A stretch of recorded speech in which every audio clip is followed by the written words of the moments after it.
All right, welcome back, traders. John Caruso here, Sunday evening, January 22nd. We're going to do a quick recap of last week's trading action, and then we're going to take a quick look forward at some of the charts and how we think things are setting up for this upcoming trading week. So, first, just to review last week, we did see the S&P 500 down 0.66% on the week. We did see that very strong rally on Friday.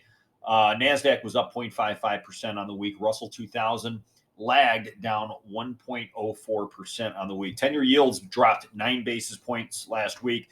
Gold rose 0.37% week over week. Silver down 1.34% week over week. Platinum was also down 1.88%. Platinum actually looks the weakest of all the metals inside of that complex right now. And copper, certainly the strongest alongside gold. That was up 1.74% last week. Oil up 2.73%, RBOB up 4.5%, and natural gas, surprise, down another 15% week over week. So actually the energy markets right now, they actually look pretty good. I do think we're in a rising period for both crude oil and RBOB. If you take a look at RBOB certainly had a very nice run over the last 2 weeks. And looks like we could potentially carry into that 275 to maybe 280 area in the front month gasoline contract. So taking a look at some of the fundamental information, some of the data that we did see come out last week. Tuesday, we did see the Empire State Manufacturing actually dip to negative 32.9%. That is the 5th worst reading in the history of that number. So certainly a noteworthy drop-off in Empire State Manufacturing. Wednesday, the headliner PPI, we did see month-over-month PPI come in better than expected. That fell 0.5%, down 0.5%, much better than the expected, down 0.1%. PPI year over year was also did fall. Looks like 0.6% to 6.2. The market was looking for 6.8. Initially, we did see the market rally after the release of the PPI number, but then following that up was the retail sales figures that came out down 1.1%, which was much worse than expected. And of course, that's taking into account holiday seasonal spending. Industrial production also did decline 0.7% last week. The market was expecting down 0.1%. So retail sales, industrial production, those are both heavyweights inside of how we calculate GDP, and both were very disappointing this week. So right now, I think a lot of traders, investors, I think they're staring at the wrong thing. Everyone's staring at the inflation numbers, CPI, PPI. Yes, they are cooling, and they're likely going to continue to cool further, albeit we think at a slower pace. But right now, I think everybody's got to turn their attention to growth, and that growth is on the precipice of what we think falling off a cliff. We actually think we're going to be staring at back-to-back negative quarters of GDP, Q1 and Q2. So keep that in mind. Thursday, we did see initial claims also come out at a 9-month low, 190,000 in initial claims. So what the Fed is looking for, the Fed is getting some cool down in inflation, but they also want to start to see unemployment rates rise. They want to see the initial claims levels begin to rise as well. To put it, in layman's terms, they want to see people out of work, because they feel like that's going to help rein in spending. That's going to further help ease the fight against inflation. And right now, they're certainly not getting that in the initial claims number, with that dropping to a 9-month low. We did also hear from several Fed members last week, and from what I gathered, very hawkish commentary. Even Brainerd, we thought, was more on the hawkish side. Brainerd, she's the vice chairman, is typically the biggest dove of the group. So very interesting development there. When we look at our GDP forecast for Q1, we're actually looking for a negative 2.87%.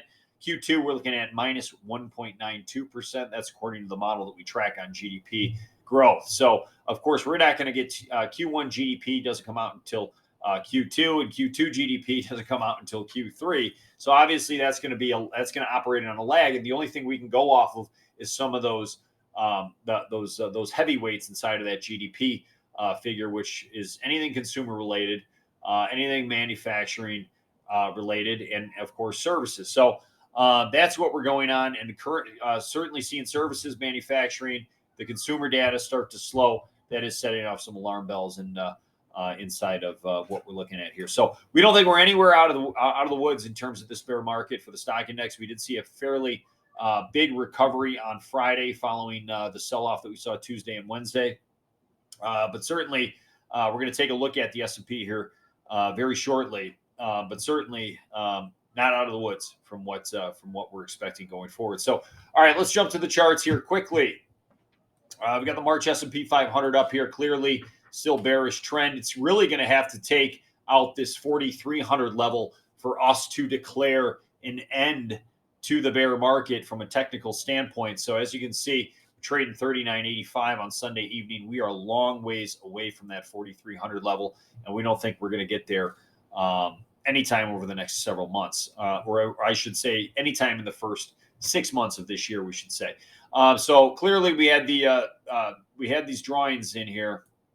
We saw the first 2 weeks of January give us a pretty solid rally into stocks. Now we had two paths drawn in here where we were expecting this move higher in the S&P.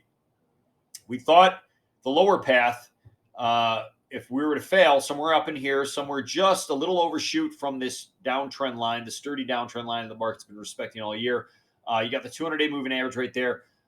Then we were expecting on the lower path would be a pull down, basically stopping right where we have it drawn in on the charts and have had it drawn in for the last couple of weeks. Stop here, find some resistance, and kick back lower. We did have this upper path thinking that potentially we could get some overshoot up into this resistance area up in here, which would have come in up around 4,100 before seeing the kick down or the pullback in the S&P 500. But clearly, I think what we can do at this point is we can actually revise this, because I do believe we are taking the lower path on the downside. So we did have this big sturdy rally on Friday, but I think this action, this reversal action in here is going to stem this rally. I'd be very surprised to see us get back above this 40.35 peak that we made back on January 17th. So we're getting a little bit of a rally here. We are not overbought quite yet, and we still have positive momentum. So we're going to see, maybe we chop in here, maybe we try to retest 4,000, maybe to 4,030 one more time, but then we're expecting another pull down that comes out into early February, and that's going to sync up with, of course, the FOMC meeting on February 1st, where, yes, we do believe that we are going to hear from a hawkish Jay Powell at that February 1st FOMC meeting. So we're going to keep all of that in mind here. And then, of course, after we get a pull down somewhere down here, 38.50 to 38.30, we do think we're going to hold if we do get down in this area, perhaps see another rally out into here. And then as we get out into late March and April, we think there's much bigger risk for this market. Whether or not we break through the old low of 3,500, that remains to be seen. There's a lot of, factors that could be in play here. Of course, we're going to see heated discussions throughout the spring in terms of the debt ceiling. And we're going to be prepared for that going into the summertime. But who knows? We're at the point in the cycle right now where you could start to see the unemployment rates rise. You could start to see the consumer numbers continue to sour even further. You could potentially see credit events inside of the corporate profits and earnings cycle. We do have the profits and earnings cycle we believe is going to continue to slow. And of course, we're getting into the meat of, over the next couple of weeks, we're getting into the meat of earnings season. So we're going to see what those look like. Still think there is a lot of risk on the S&P 500 going forward. So we're going to switch over, take a look at the 10-year yields here. TNX. All right, TNX here. When we broke through this line right here, it was about 356. That flipped our chart to bearish. We do have an overbought signal right here. Clearly, we've got negative momentum.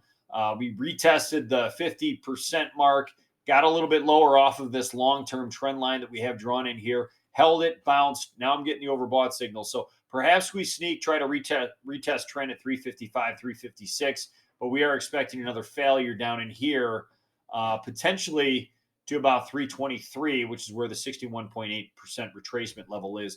And that would take us into the FOMC meeting. Of course, if we do hear from a hawkish Powell, perhaps a hawkish Powell kicks the 10-year yields back up into that 355 area. So there's a lot of factors that remain outstanding, but clearly we're in a negative near-term trend here. The longer-term trend is now signaling bearish to us, so we think rallies inside of here are once again going to fail. That could potentially take us down to 325, 324, somewhere down in that area in the 10-year yield. So we're going to flip over to the gold market as well. Very, very strong market. Gold's actually up 11% month to date, which is outpacing the S&P 500. I believe the S&P 500 is up approximately 6% in January. So that doesn't happen very often where you see gold outpace equities. And that's precisely what we're seeing here. Taking a look at the daily chart, there's not a lot you can't like about this chart. We are back above that key 1931 level, which was this peak here that we rejected, kicked back down, re-rallied. And as long as we're above 1931, that could potentially unlock another $25 to $50 in upside in gold and potentially stretch as high as this 1978 level, which is the 78.6% retracement. Not quite sure what's going to happen. We're going to obviously be data dependent in gold, but clearly the path of least resistance remains on the long side. We are expecting a correction somewhere in here.